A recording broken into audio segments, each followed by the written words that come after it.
Hello guys, how are you? I hope you all are fine and doing good. Welcome back to Deep Academy. Myself Suraj. In today's video, we are going to discuss about types of unit cell. हम उसको detail discuss करेंगे. हमने इससे पहले की video में basic information of unit cell देखा है और कंट्रीब्यूशन ऑफ यूनिट सेल देखा है. जैसे कि आप स्क्रीन पे देख पा रहे हो कि हमारे पास चार टाइप्स के यूनिट सेल होते हैं. Primitive unit cell, body centred unit cell, cubic sorry face centred unit cell and end centred unit cell. तो आज के वीडियो में हम डिटेल डिस्कस करेंगे ऑन प्रिमिटिव यूनिट सेल, जिसको हम सिंपल यूनिट सेल भी बोलते हैं अगर वो क्यूबिक स्ट्रक्चर में है. तो एक और चीज मैं आपसे पूछना चाहूंगा, अगर आपको ये वीडियोस पूरे इंग्लिश या पूरा मराठी में चाहिए तो please do comment in the comment section, तो जिससे मुझे पता चलेगा कि आपका फीडबैक क्या है. अगर आपको ये वीडियोस पूरा इंग्लिश में या पूरा मराठी में चाहिए तो प्लीज कमेंट करके मुझे बताइए. Let's start today's video. Let's begin with primitive unit cell. जैसे कि मैंने लास्ट वीडियो में भी बताया था, अगर सॉलिड स्टेट को आपको ठीक से समझना है, अगर सॉलिड स्टेट का प्रिपरेशन आपको ठीक से करना है, मास्टर होना है सॉलिड स्टेट में, तो आपको दो चीज़ों पे अच्छे से फोकस करना है. एक, उस जो यूनिट सेल है उसमें एटम कहाँ पे रखा हुआ है, उसका कंट्रीब्यूशन कितना है, और दूसरा एटम किसको टच कर रहा है, किस एटम को किस लेंथ पे या फिर किस फेज के एटम से एटम्स टच कर रहा है. अगर ये दो चीजें आपको अच्छे से पता है, अगर ये दो चीजों में आप अच्छे हो तो आपका सॉलिड स्टेट डन हो गया, आप सॉलिड स्टेट में मास्टर बन जाओगे. तो प्रिमिटिव यूनिट सेल में अरेंजमेंट में सबसे पहले हमें अच्छे से याद रखना है, सबसे पहला पॉइंट है कि atoms only present at corner. Atoms only present at corner.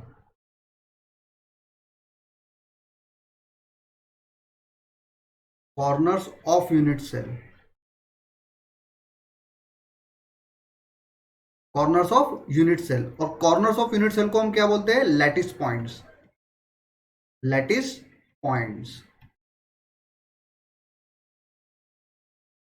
तो देखिए, एक एक यूनिट सेल बनाया है कि हम प्रिमिटिव यूनिट सेल बनाएंगे. और जैसे कि हमने पहला पॉइंट बोला है, पहला पॉइंट डिस्कस किया है कि atoms only present at corner of unit cell. तो एटम, ये प्रिमिटिव यूनिट सेल का स्ट्रक्चर है और एटम सिर्फ कॉर्नर पे होंगे, सिर्फ कॉर्नर पे ही एटम्स प्रेजेंट होंगे in primitive unit cell. Second point इसमें यह है कि ये जो कॉर्नर के एटम से, सिर्फ ये कॉर्नर के एटम ही एक दूसरे को टच करेंगे.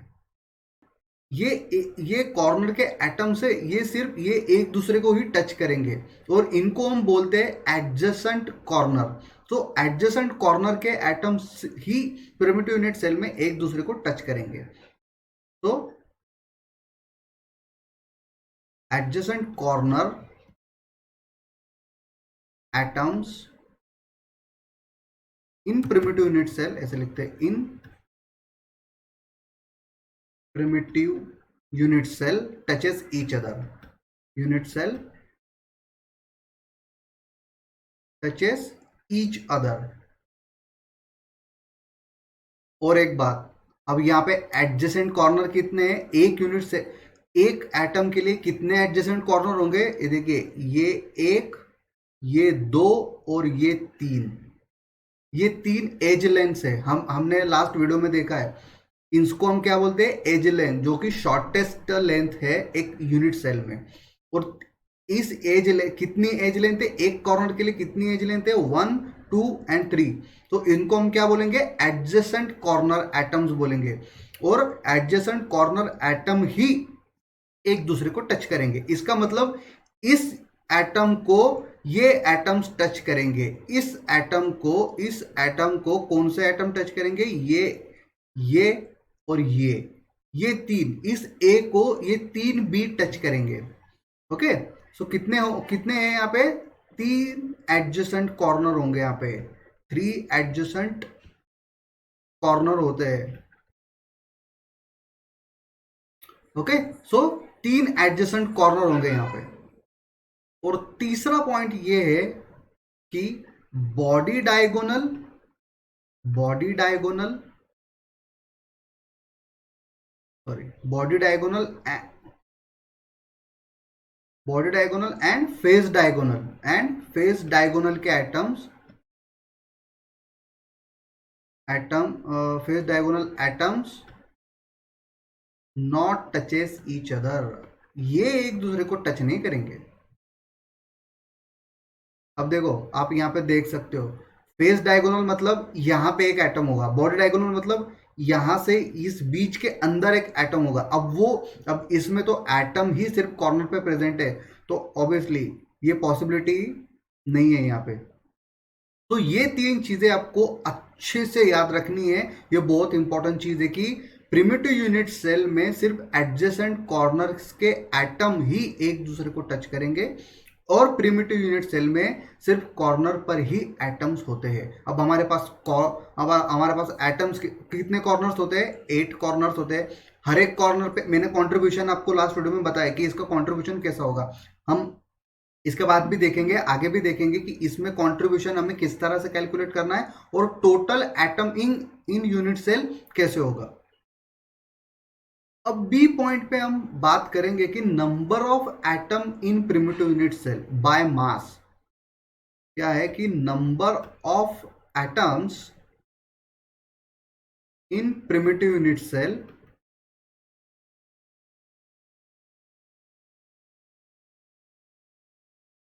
Cell by mass. ओके, कि कितने यूनिट से एक यूनिट सेल के, एक प्रिमिटिव यूनिट सेल में कितने नंबर ऑफ एटम्स होंगे। अब इसको हम रैंक भी बोलते हैं, कि नंबर कितने एटम्स होते हैं एक यूनिट सेल में, उसको क्या बोलते हैं? रैंक। इट ऑल्सो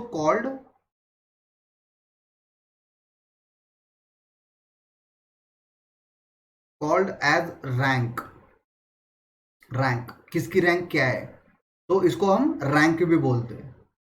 तो number of atom unit cell, किसी भी यूनिट सेल में, अब प्रिमिटिव यूनिट सेल में नहीं, किसी भी यूनिट सेल में हम कैसे निकाल सकते हैं? तो उसका एक छोटा सा फॉर्मूला है, वैसे इजी है, आपको अगर प्रैक्टिस हो गया, समझ गया, तो आपको यूज करने की जरूरत नहीं है, क्योंकि यह फर्स्ट टाइम हम आप बता रहे हैं, हम डिस्कस कर रहे हैं, इसलिए मैं फॉर्मूला लिख रहा हूं। तो हमें करना क्या है, किसी भी एक यूनिट सेल में हमने क्या क्या देखा, जैसे बेसिक इंफॉर्मेशन, यूनिट सेल के बेसिक इंफॉर्मेशन में हमने देखा कि कॉर्नर एटम कहाँ कहाँ पे हो सकता है, बस उसी को हमने यहाँ पे डालना है। तो जैसे कॉर्नर, कितने कॉर्नर होते हैं? n corners. Okay, n corner, और कॉर्नर पे कितने एटम्स होंगे? कितने कॉर्नर थे? Sorry, 8 plus number of faces. Face कितने हैं हमारे पास? नंबर ऑफ फेस दो फेसेस होंगे। अब नंबर ऑफ वो फेसेस नहीं है जो 6 हमने गिने थे, वो नहीं, यहाँ पे नंबर ऑफ फेसेस में कितने एटम्स प्रेजेंट होंगे, ये एक फॉर्मूला है, आपको आगे चल के समझ जाएगा ये क्या है। अब नंबर ऑफ एज कितने हैं अपने पास? Edges, number of edges by 4, क्योंकि नंबर ऑफ एजेस 4 होते हैं। और सेंटर कितने हैं हमारे पास एक यूनिट सेल में? सेंटर कितने? नंबर ऑफ सेंटर कितना है? 1। नंबर ऑफ सेंटर कितना है? 1। तो बस फिर अब इसको हमें इसमें डालना है। अब देखो, इसी फॉर्मूला से मैं आपको बताता हूं कैसे होगा। Number of unit cell, primitive unit cell, number of atom in primitive unit cell में, प्रिमिटिव यूनिट सेल में सबसे पहले कितने कॉर्नर, हमने देखा कि कॉर्नर पे ही एटम होते हैं। कॉर्नर कितने होते हैं? टोटल 8। तो 8 कॉर्नर पे एटम्स होंगे और 8 है, करेक्ट। 8 कॉर्नर पे 8 एटम्स प्रेजेंट है इन प्रिमिटिव यूनिट सेल में। फेस पे कोई एटम है क्या? नहीं, कुछ नहीं है। एज पे कोई एटम है क्या प्रिमिटिव यूनिट सेल में? कुछ नहीं है, 0। सॉरी, सेंटर में कोई एटम है क्या प्रिमिटिव यूनिट सेल में? कुछ भी नहीं है, ये भी 0 रहेगा। तो इसका आंसर क्या आ गया? 1। One one atom, 1 atom. इसका मतलब प्रिमिटिव यूनिट सेल में टोटल एटम कितना है बाय मास? 1। एटम्स किस जगह, कितने जगह पे प्रेजेंट है? 8 जगह पे, 8 कॉर्नर्स पे एटम प्रेजेंट है। लेकिन उस पूरे एटम्स का बाय मास अगर हमने कैलकुलेट किया तो वो पूरा एटम कितने एटम्स का है, वो 8 पार्ट्स में, मैंने लास्ट वीडियो में बताया था कि वो एक एटम कॉर्नर पे 8 पार्ट्स में डिवाइड होता है। तो अगर 8 पार्ट्स एक यूनिट सेल में आएगा तो पूरा मिलके कितना एटम्स का मास होगा, एक एटम का मास। तो number of atom in primitive unit cell कितना है, 1। इसको समझने के लिए हम एक छोटा सा लाइन लिख लेते हैं कि in primitive unit cell, in primitive unit cell, in primitive unit cell atoms present on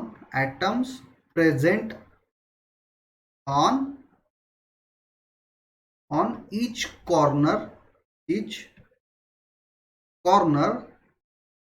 by 1/8 mass, है ना। तो 1/8 होगा, तो 8 कॉर्नर है तो 8/8 जैसे हमने यहाँ पे किया तो 1 एटम आ जाएगा। अब सी पार्ट में देखते हैं कि नियरेस्ट डिस्टेंस क्या होता है एक यूनिट सेल में। नियरेस्ट डिस्टेंस ये बहुत ज़्यादा इंपॉर्टेंट है और इसको ठीक से समझ लो कि नियरेस्ट डिस्टेंस क्या होता है। मैंने जैसे शुरू में ही बताया था, अगर सॉलिड स्टेट समझना है तो 2 चीज़ें आपको अच्छे से समझनी होंगी। एक एटम, कौन सा एटम कहाँ पे है, उसका कंट्रीब्यूशन कितना है। दूसरा, कौन सा एटम किसको टच कर रहा है, जो नियरेस्ट डिस्टेंस होगा इसी को हम उसमें देखेंगे कि किसे हम उसको टच कर रहा है, कैसे उसका नियरेस्ट डिस्टेंस कौन सा है, क्योंकि इसी के बेसिस के ऊपर आपके एग्जाम्स के क्वेश्चंस आते हैं। नियरेस्ट डिस्टेंस, इसको समझ लो पहले कि नियरेस्ट डिस्टेंस क्या होगा। अब नियरेस्ट डिस्टेंस तो वही होगा ना, अब प्रिमिटिव सबसे पास वाला डिस्टेंस कौन सा होगा, जो एटम्स एक दूसरे को टच कर रहे होंगे वही सबसे पास वाला डिस्टेंस होगा, ऑब्वियसली, है ना। इसमें सबसे पहला पॉइंट है कि नियरेस्ट डिस्टेंस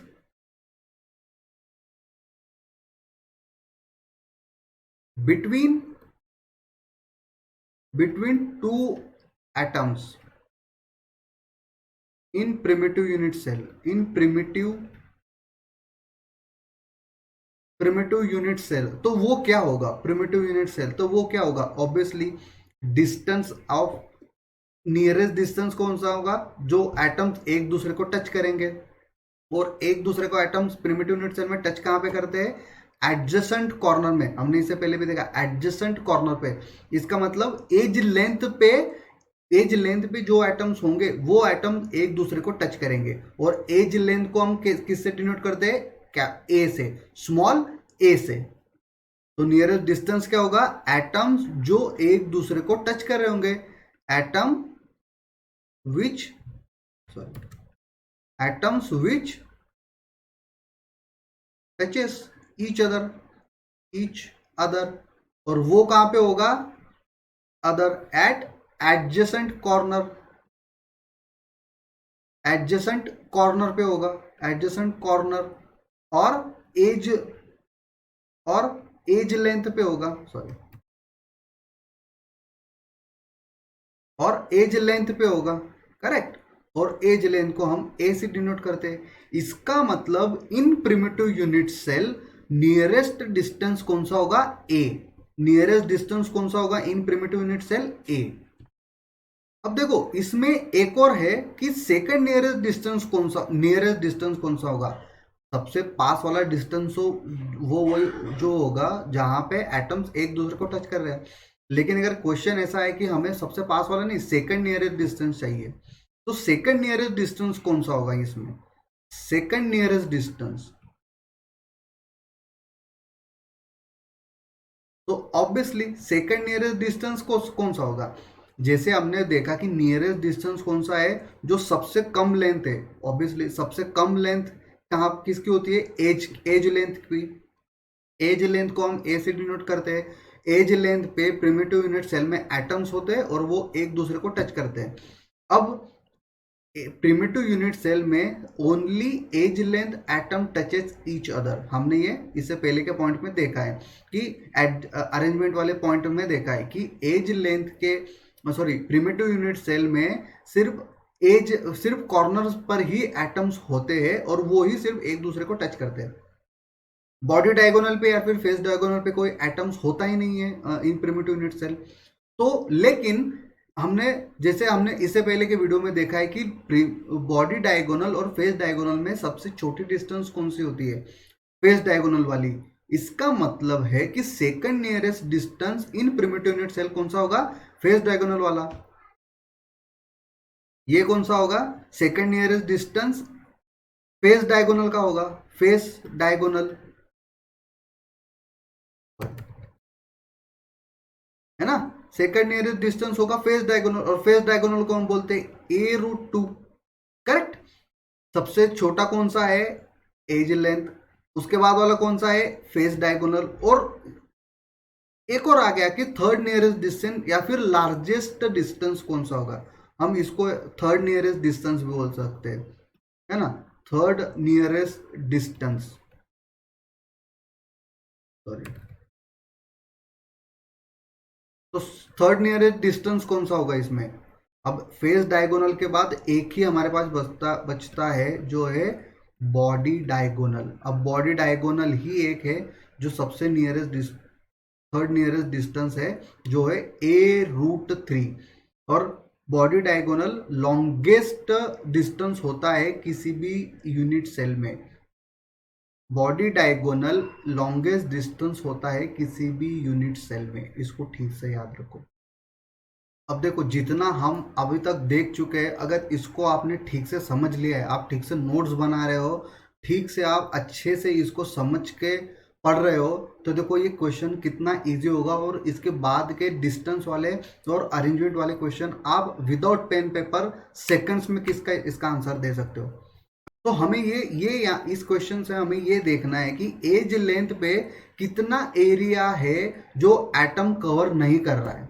हमें क्या देखना है? एज लेंथ पे कितना एरिया है जो एटम कवर नहीं कर रहा है। अब एज लेंथ पे हमें पता है कि प्रिमिटिव यूनिट सेल में कॉर्नर्स पे एटम होते हैं। जैसे सपोज ये मैंने एक 2D में एक प्रिमिटिव यूनिट सेल लिया। उसके बाद हमें ये पता है कि प्रिमिटिव यूनिट सेल में एक एटम यहाँ पे, थोड़ा बड़ा बनाता है ना, एक एटम यहाँ पे होगा और दूसरा एटम यहाँ पे होगा। और हमें ये भी पता है कि प्रिमिटिव यूनिट सेल में ये एटम एक दूसरे को टच करते हैं। ओके, जैसे ये टच नहीं कर रहा है वैसे, ओके है ना, हाँ ठीक है। तो एक दूसरे को हमें पता है कि प्रिमिटिव यूनिट सेल में एटम्स एक दूसरे को टच करते हैं। और ये एज लेंथ है। इसकी डिस्टेंस क्या, इसकी डिस्टेंस क्या होती है? ए। इसको हम क्या बोलते हैं? एज लेंथ की डिस्टेंस को ए। एक मिनट में दूसरे कलर से बनाता हूं, है ना। इसकी डिस्टेंस को हम क्या बोलते हैं? ए।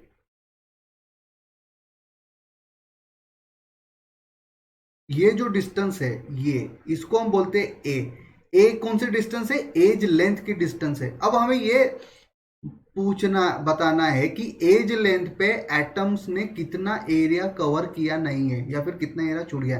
यहाँ पे कुछ दिख रहा है क्या? ये एज लेंथ है और एटम ने पूरा एरिया कवर किया है। इसका मतलब हमारा आंसर क्या होगा? 0। क्यों? एज लेंथ पे एज लेंथ पे कुछ भी नहीं है। एज लेंथ पे पूरा एरिया एटम्स ने कवर किया है। अब इसको हमने पहले ही एक लाइन में डिस्कस किया है, क्या कि एज लेंथ पे एडजेसेंट कॉर्नर के एटम एक दूसरे को टच करते हैं। अगर एक दूसरे को टच करते हैं, इसका मतलब उनके बीच में कोई एरिया अनकवर्ड होगा ही नहीं, पूरा एरिया कवर्ड होगा। हो गया।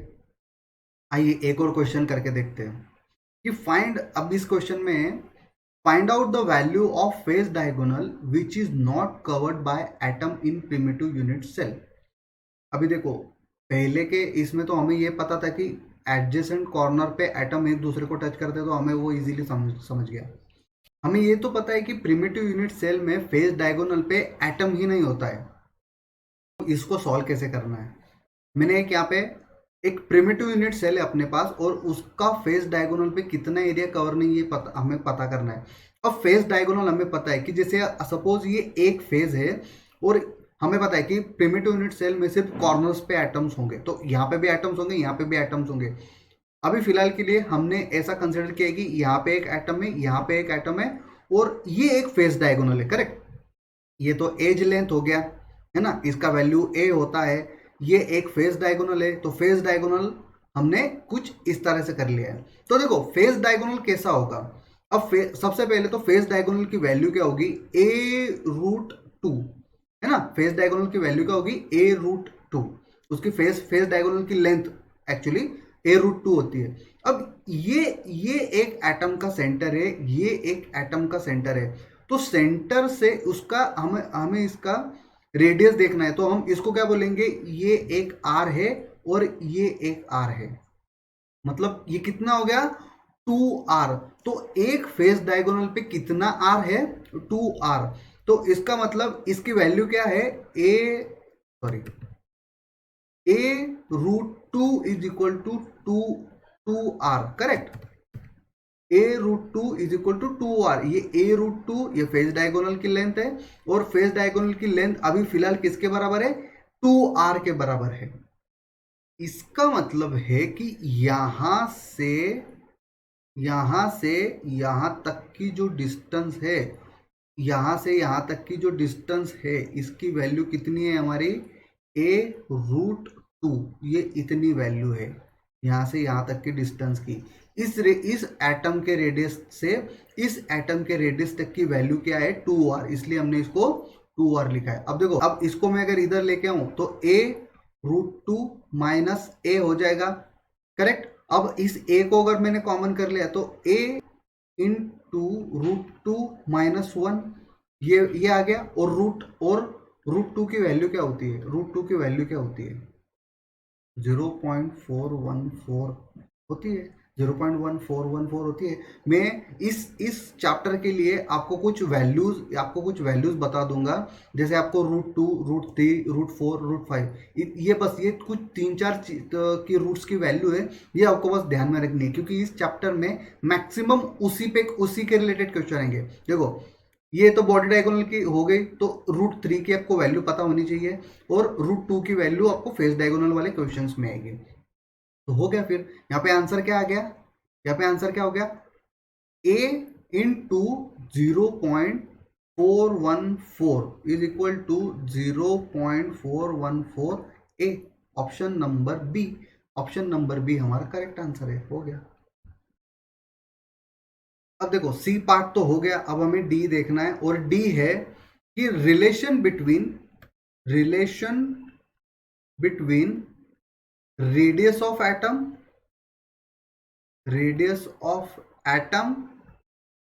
एंड एज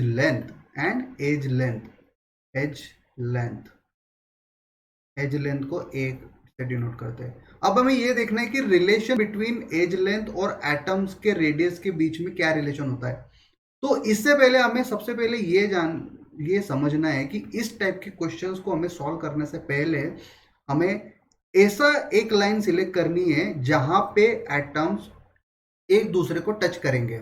हमें फिर से हमें जब भी relation of radius of atom और एज लेंथ का रिलेशन होगा, तो हमें ऐसी कोई लाइन सिलेक्ट करनी है जहां पे एटम एक दूसरे को टच करेंगे। अब क्योंकि हम प्रिमिटिव यूनिट सेल पढ़ रहे हैं, हम प्रिमिटिव यूनिट सेल को डिस्कस कर रहे हैं, तो प्रिमिटिव यूनिट सेल में कौन सी ऐसी लाइन है जहां पे एटम्स एक दूसरे को टच करते हैं, ऑब्वियसली वो एज लेंथ ही है। तो सबसे पहले select a line where atoms touches each other.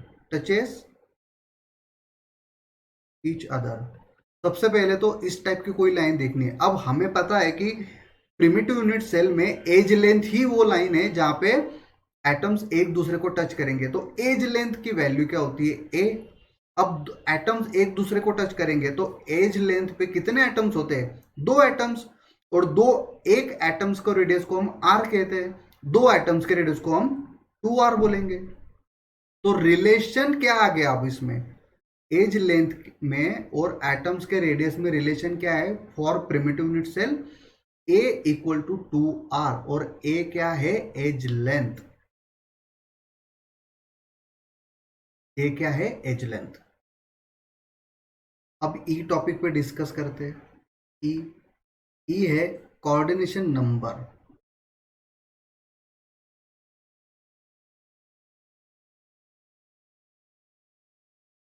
ये एक इम्पॉर्टेंट टॉपिक है। वैसे सभी इम्पोर्टेंट है, लेकिन कोऑर्डिनेशन नंबर में काफ़ी बार कंफ्यूजन होता है। तो समझ लो कोऑर्डिनेशन नंबर क्या होता है। कोऑर्डिनेशन नंबर वो नंबर है, कोऑर्डिनेशन नंबर मतलब एटम्स के नंबर है, जो एटम्स एक दूसरे को टच करेंगे। तो एक हमारा प्रिमिटिव यूनिट सेल में कॉर्नर्स पे एटम होते हैं, और कॉर्नर्स पे उस कॉर्नर वाले एटम को कितने एटम्स टच करते हैं जो दूसरे यूनिट सेल में, उसको हम कोऑर्डिनेशन नंबर बोलते हैं। तो उसको हम डिफाइन कर सकते हैं कि number of atoms present at nearest distance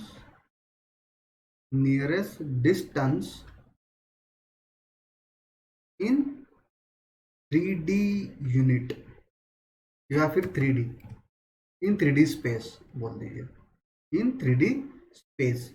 जैसे कि मैंने आपको बताया अभी कि कितना, कौन से एटम्स उस पर्टिकुलर एटम्स को, अब सपोज हमारे पास कॉर्नर पे ए कॉर्नर है और ए कॉर्नर पे एक एटम है, उस ए कॉर्नर्स के एटम्स को और कितने एटम्स टच करते हैं, उसको हम उस चीज को हम बोलेंगे उसका कोऑर्डिनेशन नंबर।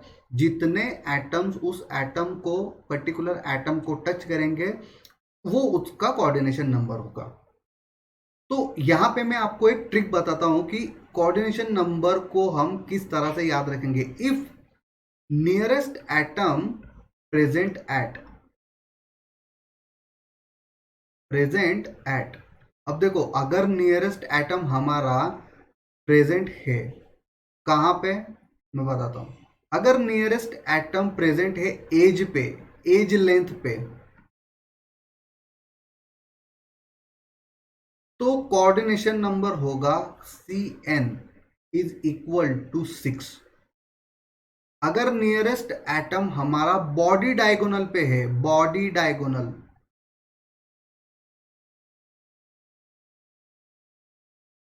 तो Cn इसका होगा, Cn not cartoon network, Cn मतलब कोऑर्डिनेशन नंबर, Cn इसका होगा 12, इसका कोऑर्डिनेशन नंबर होगा 12। और अगर हमारा अगर एटम्स, नियरेस्ट एटम प्रेजेंट होगा at face diagonal, face diagonal, तो फेस डायगोनल के लिए Cn कितना होगा, कोऑर्डिनेशन नंबर कितना होगा, 8। अगर हमारा नियरेस्ट एटम प्रेजेंट है एज लेंथ पे, तो हम लिखेंगे कोऑर्डिनेशन नंबर उसका 6 है। अगर नियरेस्ट एटम प्रेजेंट है बॉडी डायगोनल पे, तो उसका कोऑर्डिनेशन नंबर होगा 12। और अगर नियरेस्ट एटम प्रेजेंट है फेज डायगोनल पे, तो उसका कोऑर्डिनेशन नंबर होगा 8। अब देखो, इसको समझ लो। अब हम प्रिमिटिव यूनिट सेल के बारे में बात कर रहे हैं, तो प्रिमिटिव यूनिट सेल में नियरेस्ट एटम कहां पे होता है, एज लेंथ पे। इसका मतलब प्रिमिटिव यूनिट सेल के लिए हमारा कोऑर्डिनेशन नंबर कितना होगा, 6, है ना। प्रिमिटिव यूनिट सेल का कोऑर्डिनेशन नंबर कितना है, primitive unit cell coordination number कितना है, 6। क्यों, उसके नियरेस्ट एटम एज लेंथ पे प्रेजेंट है। अगर किसी यूनिट सेल में, हम आगे देखेंगे, अगर किसी यूनिट सेल में बॉडी सेंटर्ड पे, या फिर सॉरी बॉडी डायगोनल पे, या फिर फेस डायगोनल पे है, तो बस उसके अकॉर्डिंग हम ये नंबर लिख देंगे, हो गया। अच्छा, यहाँ पे एक और बात, अगर प्रिमिटिव यूनिट सेल में तो नियरेस्ट एटम प्रेजेंट है एज लेंथ पे, इसलिए उसका कोऑर्डिनेशन नंबर 6 है। अगर मैंने ऐसा बोला कि second coordination number of primitive unit cell कितना होगा, तो आप क्या बताओगे, coordination number of primitive unit cell, of primitive गलत हो गया, प्रिमिटिव यूनिट सेल तो कितना होगा, अभी देखो, नियरेस्ट प्रिमिटिव यूनिट सेल में सबसे नियरेस्ट डिस्टेंस कौन सी है, एज लेंथ की। एज लेंथ के बाद की नियरेस्ट डिस्टेंस कौन सी है प्रिमिटिव यूनिट सेल में, वो है फेस डायगोनल की लेंथ, क्योंकि बॉडी डायगोनल की तो सबसे लॉन्गेस्ट डिस्टेंस होती है। तो फेस डायगोनल की लेंथ, शायद मैंने ये उल्टा लिख दिया, आई एम सॉरी,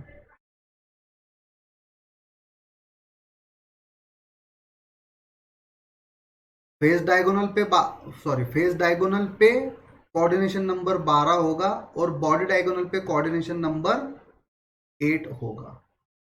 तो second nearest coordination number of primitive unit cell कितना होगा?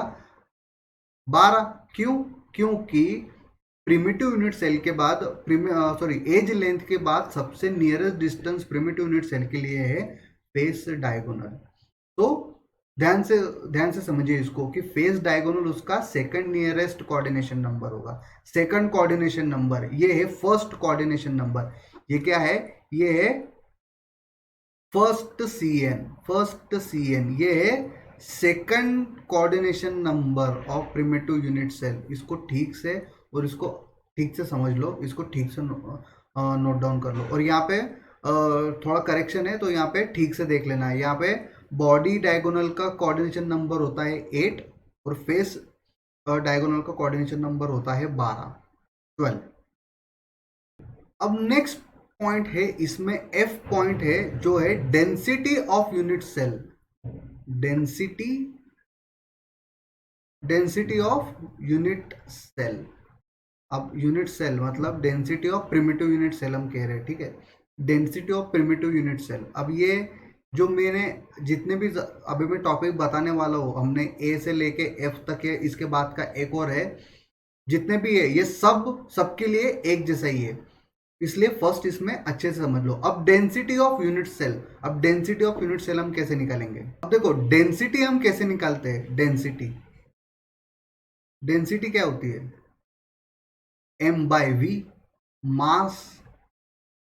अब यूनिट सेल का है तो इसलिए mass of unit cell, correct है? मास ऑफ यूनिट सेल उसको हम डिवाइड करेंगे वॉल्यूम ऑफ यूनिट सेल से। Volume of unit cell, mass को डिवाइड करेंगे वॉल्यूम से। अब हमें यूनिट सेल का मास निकालना है, तो यूनिट सेल का मास कैसे निकालेंगे हम? यूनिट सेल का मास कैसे ले लेंगे हमें लगेगा उसमें कितने एटम्स प्रेजेंट है, करेक्ट? कितने एटम्स प्रेजेंट है उसको हम Z से डिनोट करेंगे।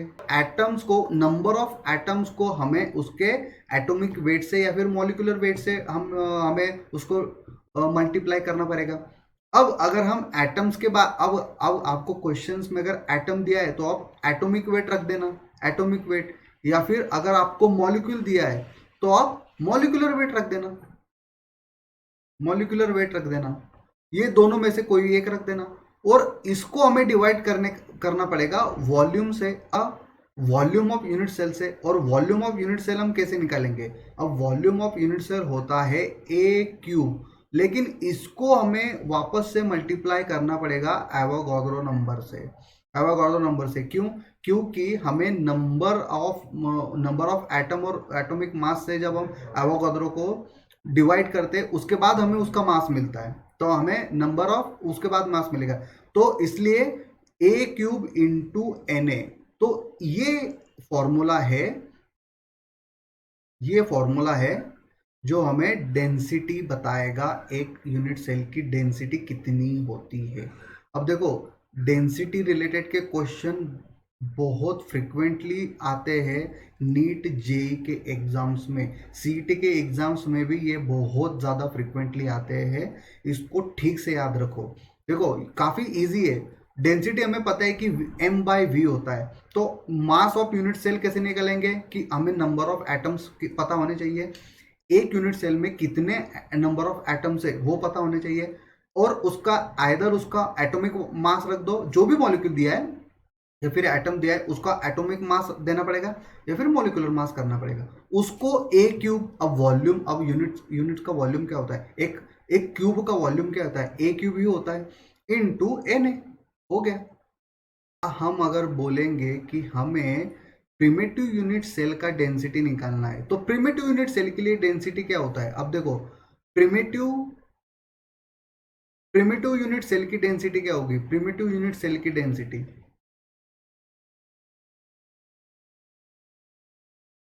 तो सबसे पहले हमें यह पता होना चाहिए कि प्रिमिटिव यूनिट सेल में Z की वैल्यू क्या आएगी। Z क्या है? Number of atoms. Number of atoms. और नंबर ऑफ एटम्स कितने होते हैं प्रिमिटिव यूनिट सेल में? एक। हमने पहले देखा है 8/8 एक एटम्स होता है, पूरे यूनिट सेल में एक ही एटम का कंट्रीब्यूशन होगा, तो Z की वैल्यू 1 आ गई। एटम्स हमें atomic mass sorry atomic weight या मॉलिक्यूलर वेट रखना है, A³ और Na की वैल्यू आपको पता होती है। Na की वैल्यू क्या होती है, एवोगाड्रो नंबर की वैल्यू क्या होती है, 6.023 इंटू 10⁻23। तो बस हो गया इसको। अब जब हम इसके ऊपर एक क्वेश्चन करेंगे आपको ठीक से समझ में आ जाएगा। अब प्रिमिटिव यूनिट सेल में ए की वैल्यू क्या होती है, हमने इसे पहले देखा है, शायद सी या डी का पॉइंट है कि रिलेशन बिटवीन एटम की रेडियस और लेंथ में, एज लेंथ में। तो ए की वैल्यू हमने क्या क्या डिराइव की थी वहां से, 2r। तो बस z की वैल्यू मिल गई, Na हमें पता है और a की वैल्यू भी मिल गई। तो बस फिर प्रिमिटिव यूनिट सेल के लिए डेंसिटी का फॉर्मूला किस तरह से आएगा, d इक्वल टू z की वैल्यू 1 इंटू एटोमिक, किसी भी एटॉमिक नंबर, किसी का एटॉमिक नंबर इनटू ए। अब ए की वैल्यू क्या है, 2r³ correct, 2r³ into 6.023 into 10⁻23 हो गया। बस इसको कैलकुलेट करो, प्रिमिटिव यूनिट सेल की डेंसिटी आपको मिल जाएगी। One of the important point again जी कि क्या है, पैकिंग फ्रैक्शन। पैकिंग फ्रैक्शन देखो, पैकिंग फ्रैक्शन मतलब क्या है, कुछ ज्यादा इसमें भी कुछ ज्यादा ये हार्ड नहीं है। पैकिंग फ्रैक्शन मीन्स कितना जगह ऑक्यूपाई किया है एक एटम ने किसी भी यूनिट सेल में, कितना जगह ऑक्यूपाई किया है एक एटम ने एक यूनिट सेल में। तो पैकिंग फ्रैक्शन क्या हो गया कि percentage of unit cell occupied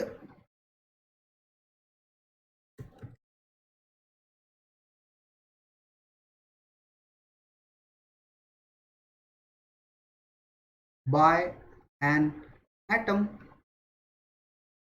percentage of unit cell occupied by an atom.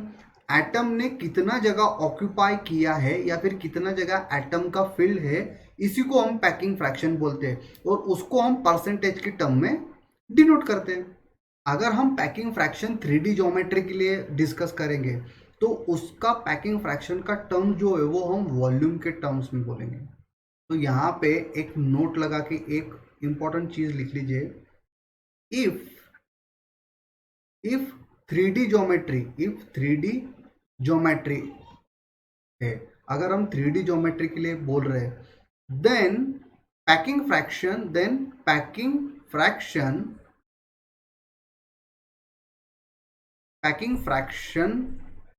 In terms of volume होगा, इन टर्म्स ऑफ वॉल्यूम। और अगर इफ हम 2D ज्योमेट्री की बात करेंगे, इफ 2D ज्योमेट्री की हम अगर बात करेंगे, देन पैकिंग फ्रैक्शन एरिया के टर्म में होगा, पैकिंग फ्रैक्शन एरिया के टर्म में होगा, packing fraction in terms of area. Okay, packing fraction in terms of area. Either अगर हम पैकिंग फ्रैक्शन को 3D में डिस्कस करेंगे तो पैकिंग फ्रैक्शन का टर्म होगा वॉल्यूम, और अगर हम पैकिंग फ्रैक्शन 2D में डिस्कस करेंगे तो पैकिंग फ्रैक्शन का टर्म्स होगा एरिया। बस इसको आपको ध्यान में रखना है। अब वॉल्यूम और वो क्यों है आप समझ सकते हो कि 3D में 3D स्पेस होगा तो वो वॉल्यूम बनेगा। अब सपोज अगर मैं, ये तो 2D बन गया तो ये तो स्क्वायर हो गया, और अगर इस स्क्वायर को मैं 3D में डाल दूं तो ये स्क्वायर ना होके ये एक क्यूब बन जाएगा। तो इसलिए अब क्यूब का हम वॉल्यूम देखते हैं, क्यूब का हम एरिया काउंट नहीं करते, क्यूब का हम वॉल्यूम देखते हैं। और क्यूब का वॉल्यूम क्या होता है, A³ है ना। इसलिए 3D अगर स्पेस है, 3D अगर ज्योमेट्री है तो उसका उसका पैकिंग फ्रैक्शन हम इन टर्म्स ऑफ वॉल्यूम डिस्कस बोलेंगे, और अगर 2D ज्योमेट्री है तो उसका पैकिंग फ्रैक्शन हम इन टर्म्स ऑफ एरिया बोलेंगे। तो पैकिंग फ्रैक्शन का फॉर्मूला क्या है? Number of atoms in unit cell into volume of single atom. Volume of single atom क्या है? वॉल्यूम ऑफ सिंगल एटम, और इसको हमें डिवाइड करना है वॉल्यूम ऑफ यूनिट सेल से। वॉल्यूम ऑफ यूनिट सेल से। तो देखो पैकिंग फ्रैक्शन का फॉर्मूला कैसे हम डिराइव करेंगे कि पैकिंग फ्रैक्शन, अब number of atom in unit cell, वो हमने अभी डेंसिटी के फॉर्मूला भी देखा है कि number of atom unit cell कितना होता है, क्या z होता है, into volume of single atom. और वॉल्यूम ऑफ सिंगल एटम, इस पॉइंट को ठीक से ध्यान रखो, इस पॉइंट को ठीक से फोकस करो कि वॉल्यूम ऑफ सिंगल एटम। अब वॉल्यूम ऑफ सिंगल एटम, हम यहाँ पे एटम को एक स्पीयर की तरह कंसिडर कर रहे हैं। स्पीयर मतलब 3D स्पेस, और 3D स्पेस में वॉल्यूम ऑफ एटम आएगा। आगे चल के हम 2D स्पेस भी डिस्कस करने वाले हैं, इसलिए वहां पे एरिया ऑफ सिंगल एटम आएगा। इसको ठीक से नोट डाउन करना है, इसको ठीक से ध्यान में रखना, क्योंकि गलती अगर हो गया तो गया फिर सब, क्योंकि इजी है और छोटे सी चीज के लिए गलती मत करना, ये सिली मिस्टेक है फिर। अब सिंगल एटम होता है 3D में स्पीयर, और स्पीयर का वॉल्यूम होता है 4/3 पाई आर क्यूब, और वॉल्यूम ऑफ यूनिट सेल हमें पता है ए क्यूब होता है। तो बस अब ये सेम फॉर्मूला हर सबके लिए होगा अप्लाई। अब हम क्योंकि अब हम प्रिमिटिव यूनिट सेल को डिस्कस कर रहे हैं, तो बस प्रिमिटिव यूनिट सेल के लिए ये फॉर्मूला क्या होगा? PF of primitive unit cell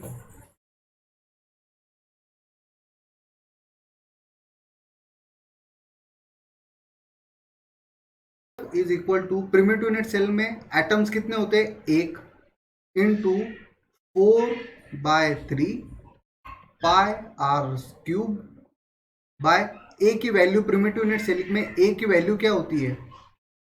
2r, तो बस 2r क्यूब। अब इसको सॉल्व करने के बाद इसका वैल्यू आता है π/6। π/6 को सॉल्व करने के बाद हमें वैल्यू मिलता है 0.52%।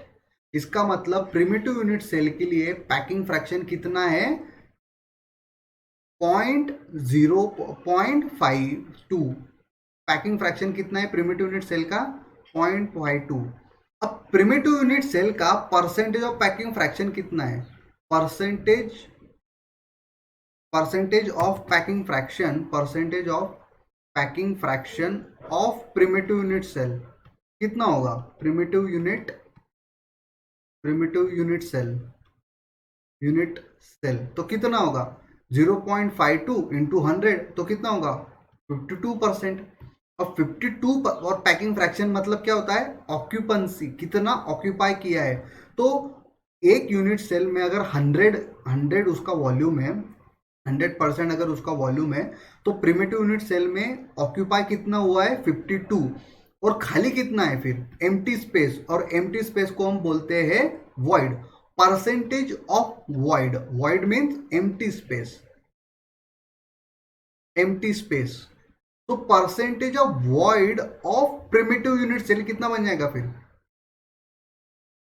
तो 100 में से 52 को तो ऑक्यूपाई कर रखा है, तो बस 52 माइनस 100 माइनस 52, तो 100 माइनस 52 कितना हो जाएगा? 48%। तो 48% खाली जगह है प्रिमिटिव यूनिट सेल में, और 52% ऑक्यूपाइड जगह है, एटम से ऑक्यूपाइड है 52% प्रिमिटिव यूनिट सेल का। 52% प्रिमिटिव यूनिट सेल का एटम ने ऑक्यूपाई कर रखा है। तो this is all about for today's video. अगर आपको ये लेक्चर अच्छा लगता है, अगर आपको ये लेक्चर से कुछ वैल्यू मिलती है, तो इस लेक्चर को ज़रूर शेयर कीजिए। इस लेक्चर के रिगार्डिंग मुझे फीडबैक बताइए। और एक बात, अगर if you want this lecture in full English और फुल मराठी, अगर आपको हे लेक्चर पूर्ण मराठी में चाहिए, जर तुम्हाला हे लेक्चर पूर्ण मराठीत पाहिजे असेल तर मला नक्की कमेंट करा. So this is all about for today's video. Goodbye and take care.